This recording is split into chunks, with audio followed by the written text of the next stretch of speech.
ធ្លាប់អត់ទូទាត់លុយតែរកបានចុងខែម្ដងណាដូចជាអស់លុយហាមិនបានអត់មានលុយមកពីអាជីវកម្មរកមិនចំណេញឬក៏បាត់លុយទៅណាបើចង់ដឹងច្បាស់ថាលុយអាជីវកម្មរបស់អ្នករត់បាត់ទៅណាខ្លះ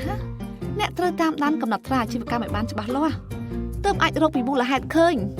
អញ្ចឹងតើកំណត់ត្រាអាជីវកម្មជាអ្វីទៅហើយវាមានសារៈសំខាន់អ្វីខ្លះ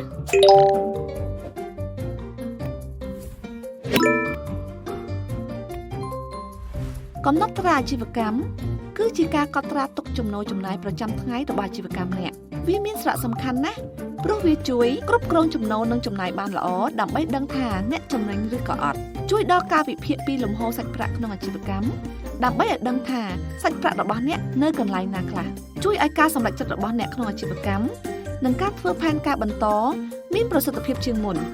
ព្រោះអ្នកមានភស្តុតាងយោងត្រឹមត្រូវមិនតែប៉ុណ្ណោះការរក្សាទុកកំណត់ត្រាអាជីវកម្មបានល្អក៏អាចជួយអ្នកក្នុងការសុំកម្ចីពីធនាគារបានផងដែរអ្នកអាចកត់ត្រាចំណូលចំណាយអាជីវកម្មទុកក្នុងសៀវភៅឬក្នុងកម្មវិធីទូរស័ព្ទក៏បានសំខាន់ឲ្យតែអ្នកកត់ត្រាវាដាច់ដោយឡែកពីចំណូលចំណាយផ្ទាល់ខ្លួនឬគ្រួសារដើម្បីជៀសវាងការឡូកឡំ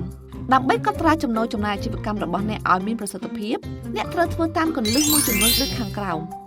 1. កត់ចំណូលនិងចំណាយដាក់ពីរផ្សេងគ្នាអ្នកត្រូវមានសៀវភៅ2ក្បាលមួយសម្រាប់ចំណូលនិងមួយទៀតសម្រាប់ចំណាយរួចអ្នកត្រូវបំពេញជារៀងរាល់ថ្ងៃបើសិនជាមានបុគ្គលិកឬមនុស្សមកជួយលក់អ្នកក៏ត្រូវបង្រៀននិងប្រាប់ពួកគេឲ្យកត់ត្រារាល់ចំណូលចំណាយរបស់អ្នកដែរ 2. ធ្វើការទូទាត់អ្នកគួរធ្វើការទូទាត់ចំណូលនិងចំណាយជារៀងរាល់ថ្ងៃរៀងរាល់ចុងខែម្ដងអ្នកគួរតែធ្វើការទូទាត់បន្ថែមទៀតដើម្បីផ្ទៀងផ្ទាត់ 3. ធ្វើការវិភាគអាជីវកម្មអ្នកក្រោយពេលអ្នកកត់ត្រាទុករួចរាល់អស់ហើយអ្នកត្រូវវិភាគលើចំណូលនិងចំណាយរបស់អាជីវកម្មអ្នកសម្រាប់ការវិភាគចំណូលអ្នកនឹងដឹងថាផលិតផលមួយណាដែលលក់ដាច់ជាងគេនិងមួយណាដែលលក់មិនសូវដាច់អ្នកនឹងដឹងថាគួរតែផ្ដោតលើផលិតផលមួយណាឬគួរផ្លាស់ប្ដូរវិធីសាស្ត្រលក់យ៉ាងម៉េចដើម្បីទទួលបានប្រាក់ចំណេញប្រសើរជាងមុនសម្រាប់ឯការវិភាគចំណាយវិញកំណត់ត្រារបស់អ្នកនឹងបង្ហាញថាអ្នកបានចំណាយទៅលើអ្វីខ្លះនិងចំណាយទៅលើអ្វីច្រើនជាងគេវានឹងជួយអ្នកក្នុងការសម្រេចចិត្តថាគួរកាត់បន្ថយចំណាយណាដែលមិនសូវមានប្រយោជន៍ឬក៏ផលិតផលណាដែលលក់មិនដាច់ឬក៏ចាយបន្ថែមទៅលើអ្វីដែលជួយឲ្យអាជីវកម្មរបស់អ្នកទទួលបានផលចំណេញច្រើនជាងមុន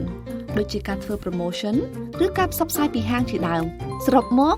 បើអ្នកកត់ត្រាចំណូលចំណាយអាជីវកម្មរបស់អ្នកបានល្អនោះអ្នកនឹងមិនបាច់បារម្ភពីការបាត់បង់លុយកាក់ទៀតទេព្រោះអ្នកដឹងច្បាស់ពីលំហូរសាច់ប្រាក់របស់អ្នកនិងដឹងពីផលចំណេញឬខាតពិតប្រាកដជាមួយនឹងកំណត់ត្រាច្បាស់លាស់អ្នកនឹងមានភាពងាយស្រួលក្នុងការសម្រេចចិត្តនិងរៀបចំគម្រោងអាជីវកម្មបានល្អជាងមុនដែលនឹងជួយឲ្យអ្នកទទួលបានជោគជ័យនៅថ្ងៃមុខចាត់ចែងលុយកាក់អ្នកឲ្យបានល្អនៅថ្ងៃនេះដើម្បីសម្រេចក្តីស្រមៃនៅថ្ងៃមុខ